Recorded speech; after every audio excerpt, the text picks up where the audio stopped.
It is Andy coming to you on a Wednesday. What kind of Wednesday is this? This is the best kind of Wednesday because it's the Wednesday that follows a plus 26 Tuesday. And that's exactly what we had last night on the Patreon with my line combos. The same line combos that I've been talking about this whole time. So if you're one of these people who joined up the last couple days, because I saw there was, let everybody know in the comments. Oh my God, he has that scam sign in the back of the room. I was worried. He was saying, join this, it might be a scam. You're never getting scammed the same way you never had your car. We had a plus 26 night with the line combos last night. We are already just a mere 5 days into March, plus 50 on the month, and plus 360 something on the season. Plus I just got to say that again. Plus 360 something units on the season. And what does that mean? Wait, what it means if you bet $1 on every single one of my line combos, you'd be up $360. Woo! If you bet $10 on every single one of my listed line combos, you'd be up $3,600. Woo! If you bet $100 on every single one of my listed line combos, you'd be up $36,000. That sounds like it should be on the Price is Right. That's a Price is Right getaway that you'd be bidding on at the very... I'm going to go with 36,125, Bob. That's the way to go. I can't reiterate it anymore. I come on here every single day and say, the combos won again. The combos won again. The combos won again. You don't need my Patreon sheet, but just know you can go out there and try to bet on the Edmonton Oilers to beat the Ducks at home, and then you're going to have a nice 6-2 loss, and you're going to have to deal with it. Or you could have just taken Leon Draisaitl for an assist with an Evan Bouchard point, and despite the fact that they lost 6-2, you actually made some money in that game. That's the beauty of the line combos. It's just been proven again and again all season. And these donkey lines have also been proven again and again all season, including last night. I joked about taking the Sharks. Go ahead, take the Sharks. They beat the Buffalo Sabres. The Edmonton Oilers, the current Stanley Cup favorite. I told you guys all season long, in the NFL, if the 0-16 team beats it, it's like, oh my God, throw a party. The team who lost, they're just the laughing stock of the league. As I said, it's easy for the worst teams to beat the best teams. It's not difficult. They were up 4-1 by the end of the first period. And I just do want to say, Anaheim is not in that low tier of team. They actually are pretty good. They have, those young players are getting a lot better, but just in the grand scheme of things, you can't compare Anaheim to Edmonton. Edmonton played in Game 7 of the Stanley Cup Final. So we had a bunch of those, even those New York Islanders, those rat bastard New York Islanders even beat the Winnipeg Jets. What are the Jets ranked in they're ranked tops in the NHL, and they lost to an Islanders team who just got shut out the night before by the New York Rangers. Welcome to the NHL. So you want to do it properly, you go digging into those line combos. Anyway, we got some games to talk about here on a Wednesday, and I'm going to start in New York, a place near and dear to my heart. I'm going to talk about this New York Rangers-Washington Capitals game. And I just want to say, if these two teams played in the first round, I think that's, if you look at the standings right now, right? Washington's 1 and the Rangers would be the second wild card. Be honest. Who would you take? Who would you take? Because these teams did happen to play in the first round last season. Anybody remember what happened? Anybody remember what happened in that first? Oh, it was just a clean sweep, an absolute beating. I got news for you. I'm not saying it would look like that. But because of that guy in between the pipes, I wouldn't be betting against the Rangers if they played in the playoffs. But Andy, this isn't the playoffs. We're just here. We're dirty, filthy pirates who need a quick Wednesday sniff. All right, I've already told you guys that I love taking teams after a shutout. The New York Rangers, we took them against the Islanders. Why? Because I said, well, they pitched a shutout last night, and even though it was quick, I like that defensive chemistry which rolls over from game to game. And what happened? They shut out the New York Islanders. So now you're talking about back-to-back shutouts.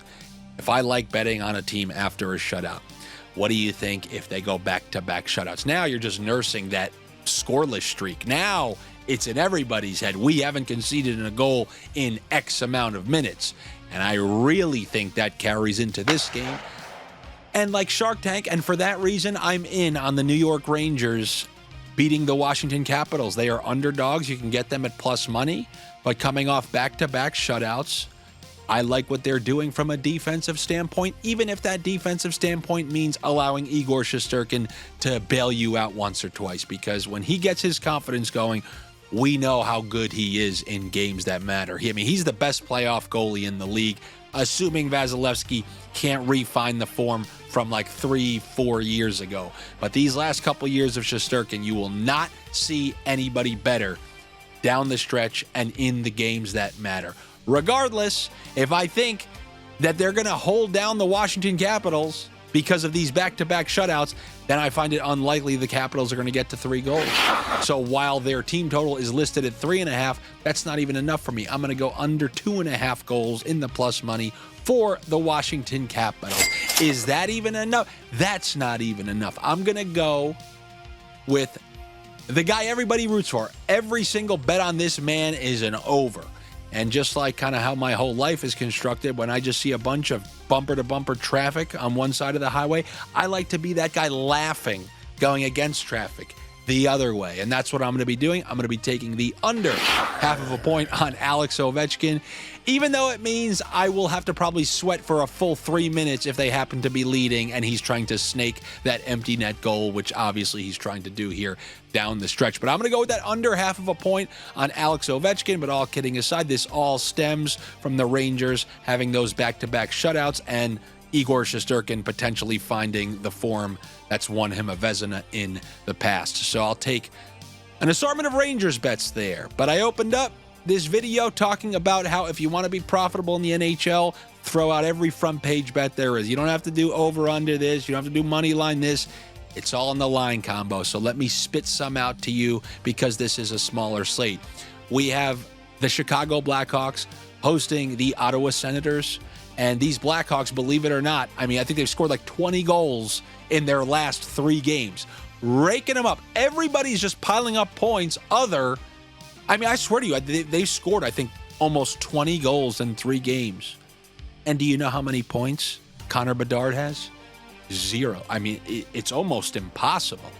So if he's got none and his line's not doing a lot, somebody's got to be piling up points. So who is that? You want to know who that is? It's Teuvo Teravainen and Ryan Donato.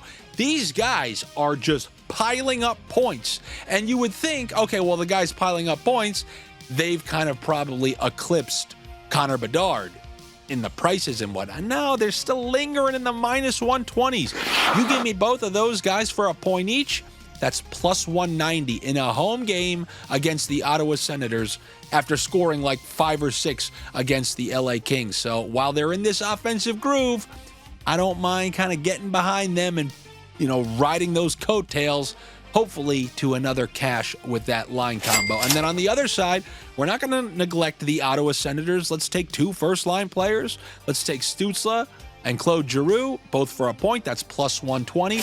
This is the crux of the line combos. Just like yesterday, we missed Necas and Lehkonen. Oh, shucks. But we got the Nichushkin middle stat, which is plus 250. So that clears that lost plus 100, and you still have 1.5 that you're up. And that's the magic of it. Okay, when you see Alex Killorn and Leo Carlsson and Trevor Zegras all factor in on a goal against the Edmonton Oilers, and that clears a plus 850. Think about how far ahead of the curve you are. When you see Bobby Brink, Noah Cates, and Tyson Forrester factor in on a goal, it was in like the first 5 minutes of the game, that's a plus 800 right there. Last night, 2 bets had you up plus 16 units. That's how you can kind of get ahead. Not to mention the easy to nail ones like the Point Gensel, which came through plus 105. That's kind of how you do it. Those are some in that game. And then let's look at one more game. Let's look at the Anaheim Ducks. And since I guess we have to do it, right? I know they cashed last night. Usually how it works, when lines start to warm up, they start to come in bunches. Let's take that Anytime I have to click over on Alex Killorn, it always kind of hurts a little bit, but we're going to do it. We're going to try it, see what happens. We do them all. That's how it works. If they're correlated especially and they're giving us good prices, then we're definitely doing it. Give me Zegras, Carlson, and Killorn all for a point. Second line, second power play correlated combo. And we're not going to leave out the first line. Give me Troy Terry, Ryan Strome. Oh, God, I hate saying his name too. And Frank Petrano, all for a point. That's what we did last night. That first line hit a couple games ago. Last night was the second line. So those are the combos on that side. And then on the other side, Vancouver, give me Elias Pettersson with Connor Garland, top line, second power play, correlated duo. And then give me Brock Besser, Jake DeBrusk, second line, top power play. That's how we do it. All those combos go in. And then we check, are we in the plus? Oh, yes, we are. Once again, like every other day in March, and only one time since the return to play from Four Nations have we been in the minus. That's how to sniff. That's how to sniff. Every single season, something on this channel becomes like the thing that we have to show for the year. Last year, undoubtedly, it was that Connor McDavid Conn Smythe with the Panthers Stanley Cup. The all-time once-in-a-generation arbitrage. This year, not just really hammering home the line combos, but really maximizing them. And if you join that Patreon, you will see, and everybody let them know in the comments. The proof, as they say, is in the sniffing. All right, everybody, that's what I have for you here on a Wednesday. I'm doing some traveling. I'm going to some games. I don't know how I'm going to get you these videos, but I'm bringing my camera. I'm bringing stuff. So make sure you are subscribed here so you know when I put the next. I don't know if I'm going to get a video out for Thursday. I'll try to get something out, but there is a little thing called traveling I have to do. But just make sure you're subscribed so you know when they come out. And obviously those sniffs will be available on the Patreon. It's patreon.com/Andy Francess, where you can be a minority owner of this show that has a grand total of 0 sponsors. Hopefully I see you there. If not, I'll see you for the next video.